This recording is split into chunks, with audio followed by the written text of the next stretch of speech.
What's up? It's Penny, the Black Pen. I'm just checking in with you guys. I haven't dropped a video in a couple of days, so I just thought I'd check in.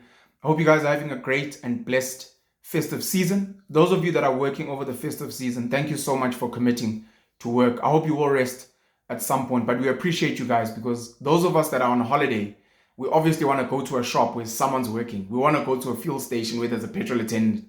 We want to go, if we have issues with banking or whatever the case may be, you guys are there working. So from my side and for everyone else who's on holiday, we want to say thank you very much. Santanda Akulu, Baya Baya Danki, that you guys are sacrificing this time to work. I hope you guys are keeping safe. I hope you're drinking responsibly if you drink alcohol. I hope you're not drinking and driving. There are people that are dying on the roads. Some of them are not drinkers, but it's because someone was drinking and driving and speeding, and then an innocent person ended up dying. So please take care of yourselves. It's been a lot of drama in the last week or last 2 weeks. First and foremost, as I dropped videos before, Jacob Zuma pledging to vote for Umkhonto weSizwe. It's been buzzing on social media. Duduzile Zuma, his daughter's been pushing that campaign. A lot of thoughts around whether he's going to be disciplined by the ANC, whether he's going to leave the ANC, and then a lot of what I'd call fake news, man, where there's stories now of they've reached over 1 million members. They've reached over 3. Where would they get that information from? Where? What's worse is anyone who's on Twitter or X will know I constantly run polls there. And in all the polls, the AFF always wins elections on Twitter by a mile.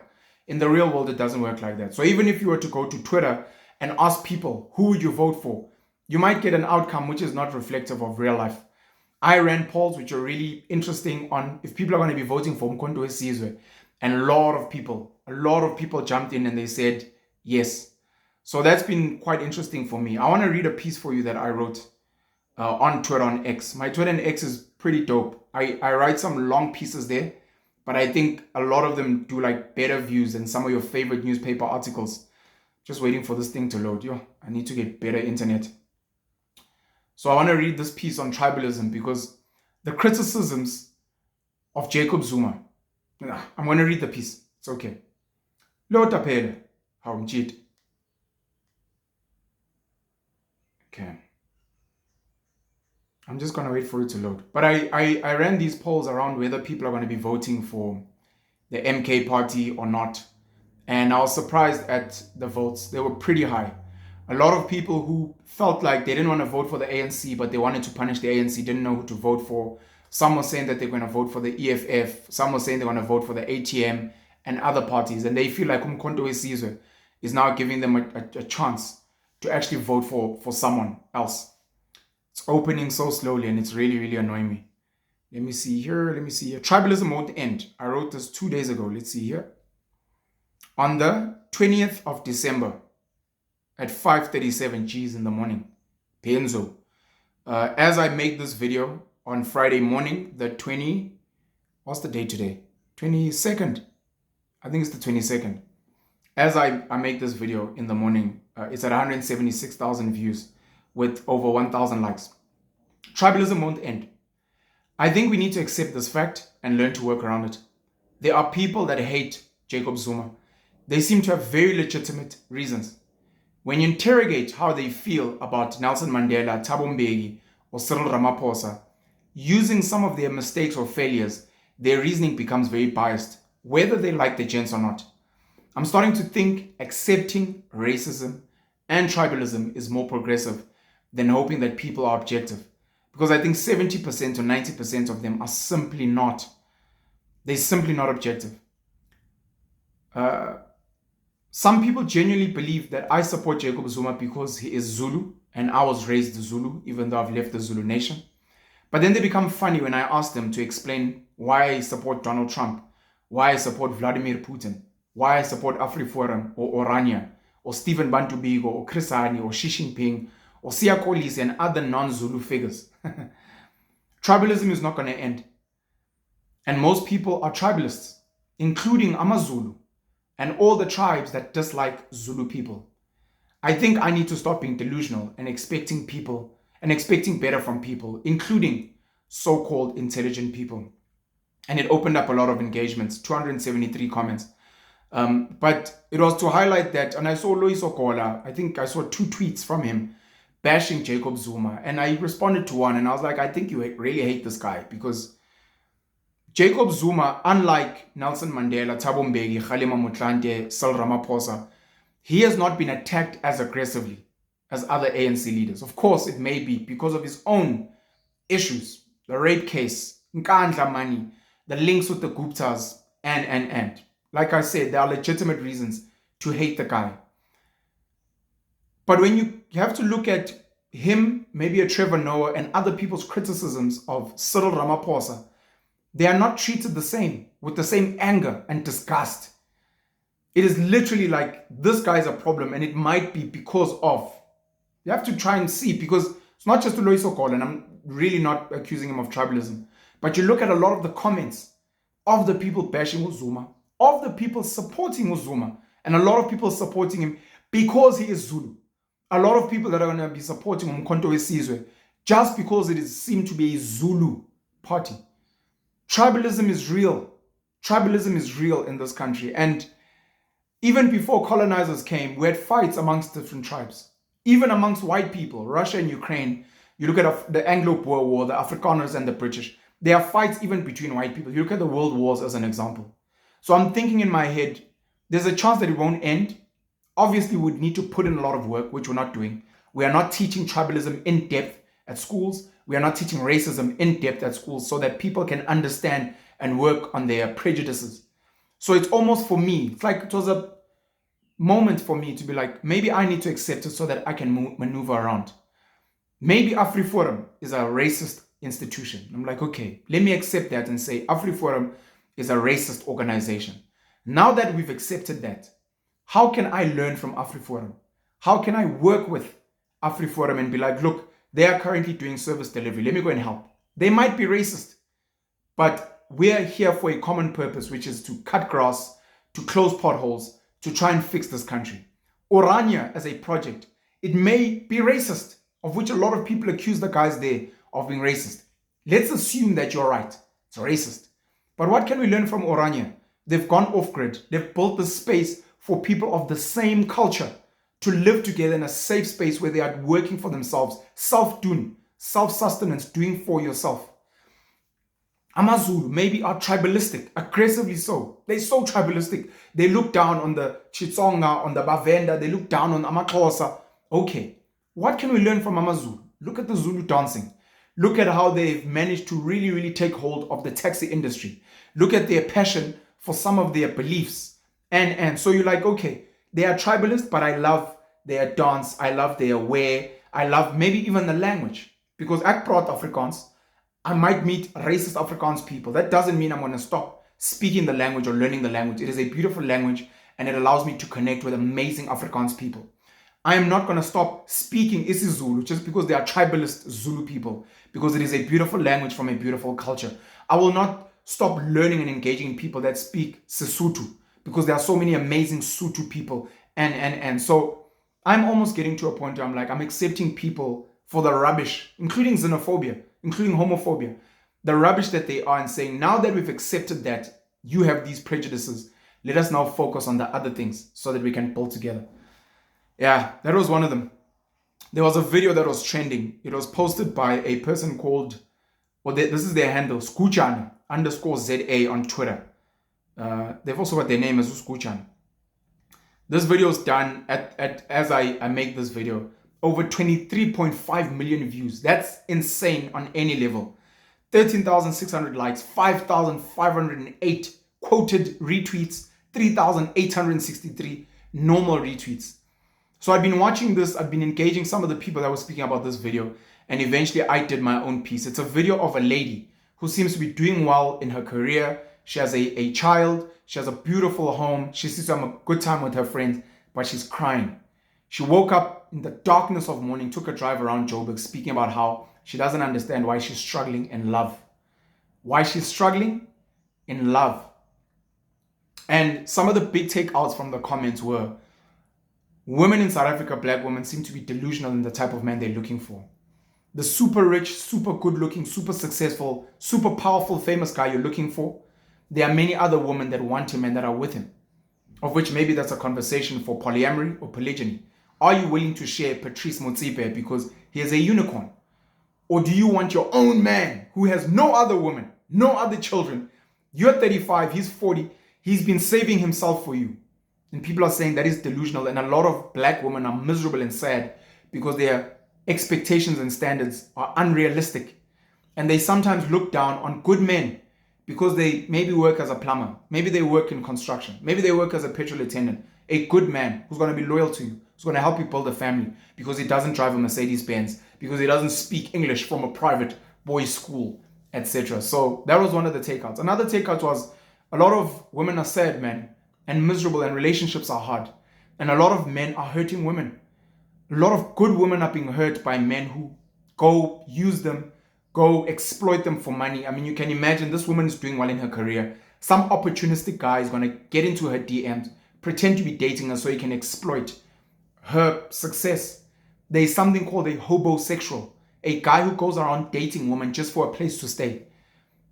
We've got issues, especially in the black community, of our relationships are a mess. Do we go back to the old ways of living, African ways of living, where the man provides, the woman is mostly a housewife, like the Muslim woman, like a lot of the Jewish women, and you're like, guys, we have gender roles for a reason.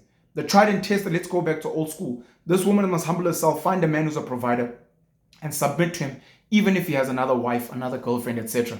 You've got Omnagwetu, you've got Tando Nestemu, Samu Samselegu, where we're re-engaging in these conversations around polygamy, polygyny, polyamory, etc. There are so many other takeaways from this, and it's really sad where we are as a society where we're struggling with relationships. I did post a video by, I think it's Jawanza Kunjufu, old videos where you'll speak about how the economy has been structured to break up the family. Back in the day, a man and a woman needed each other and their children to work the land because we were farming. So I need my hands, I need my woman there, I need my children to help.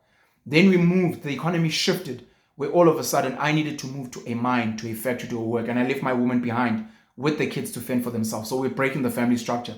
Then the economy moved where I left the house to go work, my woman left the house to go work, the children were sent to school, and today our family is split. We almost don't need each other to get by. How do you build an economic space where the family needs each other? I need my woman, I need my children. Let's all hold hands because now we are building something together. It's really, really quite sad. I retweeted and I posted, this video is painful, but the comments have been educational for me. A lot of the guys were bashing this woman. Oh, you've got time to cry on a video. You've got time to edit it and make it look great. Some guys are like, this woman's auditioning for a man. She's literally, this is a CV. Please come and save me. And it's like, bro, she's not asking for anyone's money. She's got her own money. She's explicitly showing that she's got a child. She's got struggles. She's taking accountability that I'm struggling. She's not saying, men have hurt me. And I'm like, we need to see her pain. When people are not in a good space, they could do anything. They could post on social media and have a meltdown. They could obviously make videos crying. People make videos crying. Doesn't necessarily take away the pain. So I was like, we need to be a little bit sensitive. And we'll always complain about women posting videos that are unrealistic and they pretend to be happy. This woman is like, I will post a video where I'm miserable and unhappy. And there are many other women doing the same. There's a white lady, I think she's 50 years old, she might be American, who posted a similar video that she's struggling and waiting for love. It's tough. There was another lady as well who also posted a video. She's struggling in love. We need to have the conversations so that we can find the solutions. This video is painful, but the comments have been educational. Has feminism led to more broken relationships and an inability to find a good mate? Understanding, because I was bashed for this. My retweet has got over 227,000 views, over 894 likes. And people are like, do you even know what feminism is? I understand that feminism is about the equality of genders, and more especially for women in the workspace. If a woman is working like me, she should be paid what's equal. That's fine. But feminism became a gateway for radical feminism, radical black feminism, toxic feminism, where people call themselves feminists, but were actually going out to bash men. Where people were claiming to be feminists, but going out to say we don't need men. Where people were saying they're feminists, but then they were pushing a lesbian agenda. So feminism became a gateway, like many other things, to destroy black love to destroy masculinity, called toxic masculinity, hashtag men are trash, etc., etc. So my question was, has feminism led to more broken relationships and an inability to find a good mate? I'm a feminist. I don't need a man. I earn like a man. I'm empowered. I've got agency. And you, when being empowered in your agency, you're struggling. You're struggling now. Here you are. And unfortunately, for many men, women's value historically has been how they look. So late teens, early 20s, the woman is at her peak. She's beautiful. Her breasts are upright. She laughs. She's healthy. She's at the peak of her fertility to have kids. The guy at that age is fumbling around, is learning, is trying to learn how to make money. He peaks at 35, 40. That's when he's making money. And at that point, when he's peaking, that's when a woman is almost being accused by society of, she's expired now. You're old. Yeah, you're deemed high risk if you're going to look to fall pregnant medically. And that's when those guys want to date 20-year-olds. And women are like, no, we must be equal. You're like, we can't be equal because I'm now at my peak at 35. You peaked at 23. But you want me to value you at 35 when you should have been married by now. You should have kids by now. You're meant to stopped looking for children. And we need to have these conversations. They're not great. Should we go back to African ways of living? Sankofa? Has the economy been designed to break up men and women? Are women delusional? And a lot of people commented on my post. I've got over 190 comments as well. I think in my parting shots, number one, there's a shortage of nurses in South Africa. Netcare has been saying this for a while now. There's a shortage of nurses, especially in the private sector in South Africa. If you are young, if you're on matric in grade 11, even if you are studying in school, consider studying nursing. Nursing is not for women, by the way, even men. I think they call it a charter, if I'm not mistaken. A nurse is called a sister if it's a woman. Our sister, male nurse is not called a brother. I think they called a charge. A charge. I think it might be a charge, something like that. Please speak to people about getting into nursing. I know the ANC government has destroyed a lot of our colleges, but there are still spaces where you can learn nursing. And not only in the private space in South Africa, in the public space. And I know a lot of nurses, especially of the older generation, who move to places like the Middle East, to the UK, around the world to go become nurses because they hire foreigners, South Africans, who are making good money, send money to their kids and their families here. So please look into nursing as an opportunity, as something to study. Even if you've got a diploma or degree, if you are unemployed and you're looking for opportunities, there are opportunities in nursing. I know there are nurses sitting at home without jobs. Some of it is because of government, it's because of money, etc. But there's still an opportunity. And maybe for you guys sitting at home without jobs in nursing, let us see if we can connect you to people that can get you the opportunities. A platform like Netcare, even though this is not a paid for ad, but they should be paying me for this. Go and look up Netcare and see if you can find opportunities there.